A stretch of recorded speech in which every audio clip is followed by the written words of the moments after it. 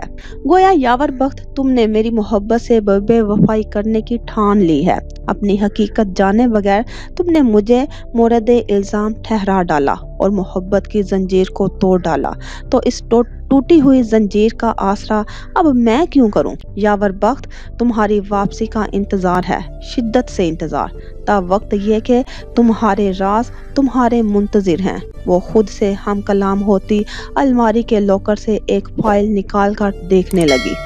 موسم آن کی آن میں بدلا تھا۔ رات جو چاند کا ٹکا اپنے ماتھے پر سجائے مسرور شاداں بہکی بہکی چلی جا رہی تھی، گھنگور سیاہ بادلوں کی آمد سے تھر تھرا کر رہ گئی۔ بجلی چمکی، بادل گرجے اور موسلادھار بارش شروع ہو گئی۔